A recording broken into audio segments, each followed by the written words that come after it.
welcome back di Rasa Tanpa Kata. Tempat dimana kita nggak perlu banyak bicara, hanya jujur sama rasa. Kali ini kita ada di sesi Tell Me Something We Don't Know.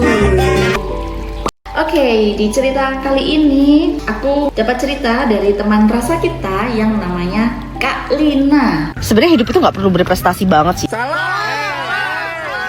Kak Lina bilang, guys, please jangan judge aku atas apa yang terjadi ya. Aku nulis ini sambil nahan nangis, mau curhat, dan please kalau bisa saling kasih solusi. Jadi teman-teman, teman rasa dimanapun berada, nanti kalau kalian punya solusi, please komen di bawah ini. Kak Lina dan suami sekarang terlilit hutang. Iya, itu adalah salah kami katanya, kelalaian kami. Aku nggak nyalahin siapa-siapa, bahkan diri sendiri pun udah sering aku salahin sampai capek. Kita udah di titik terpuruk banget. Kita punya dua orang anak, dan jujur ini yang paling bikin hati aku hancur. Suami kerja, gajinya 3,5 juta. Aku ibu rumah tangga, aku ada usaha kecil-kecilan, tapi orderan nggak tiap hari ada. Kadang ada, kadang sepi berhari-hari. Aku bingung harus mengembanginya gimana, sementara suami kerja sendirian dan aku di rumah ngurus anak. Sampai kepikiran, apa aku ikut kerja aja ya sebagai istri. Tapi setiap kepikiran hal itu, aku langsung bingung sama anak-anak. Siapa yang jagain, siapa yang ngurus. Kepalaku penuh.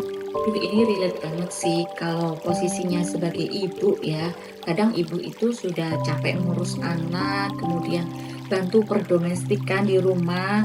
Kalau ditambah untuk harus bekerja lagi seperti itu, nanti pasti bingung di rumah anaknya sama siapa. Kalaupun ada yang jaga, apakah bisa menjaga dengan segenap hati. Oke, kita lanjut ya. Wajib bayar rumah sama kur hampir 3 juta setiap bulan.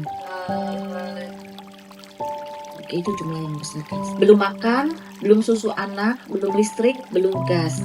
Ini nggak diceritain sih anaknya umur berapa. Setahu kalau anak masih butuh pampers, butuh susu, masih butuh imunisasi. Oh my god, itu biayanya besar sekali. Hari-hari kita makan seadanya, kadang tempe, kadang mie. Kita andelin orderan dari usaha aku.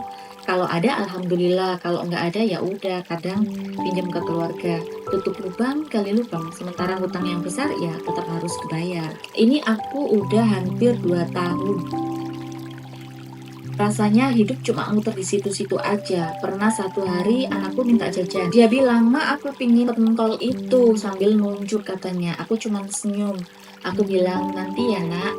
Padahal aku masuk kamar, tutup pintu, terus jongkok di bawah kolong kasur, nyari koin receh, nyari uang kericikan. Kalian tahu kericikan gak sih? Kericikan tuh uang logam itu, kalau digerakin bunyinya kericik-kericik, itu uang kericikan.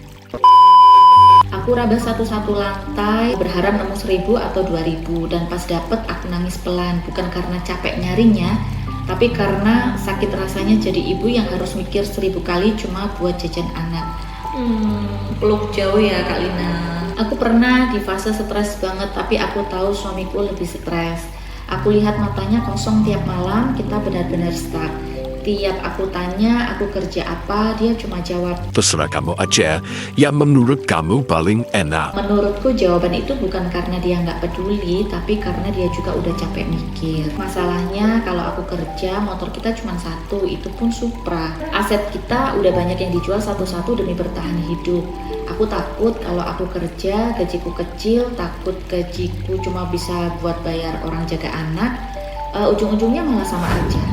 Aku nulis ini bukan minta dikasihani ya kak, aku cuman ibu dan seorang istri yang lagi bingung, takut, capek banget tapi harus tetap kuat.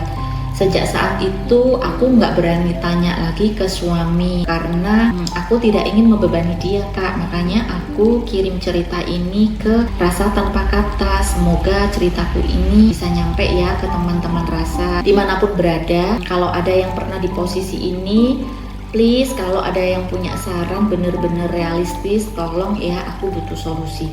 Oke guys, jadi yang pernah melewati atau mungkin sekarang di fase yang sama dengan Kak Lina, please kalian tulis di kolom komen apa yang kalian rasain, apa yang kalian mau lakukan, atau yang bahkan yang sudah melewati fase ini, tolong kalian tulis di kolom komen juga ya. Dan semoga Kak Lina nanti bisa baca dan kita bisa saling menguatkan satu sama lain. Oke, jadi ceritanya cukup sampai di situ di Rasa Tanpa Kata kali ini. Nah, untuk yang lain kalau yang mau menceritakan kisahnya, mungkin ada banyak yang relate kayak gitu ya, tapi aku akan tetap mencoba membawakan atau menceritakan cerita yang kalian kirimkan di email di bawah ini. Sampai jumpa di cerita teman rasa di rasa tanpa kata lainnya. Bye bye.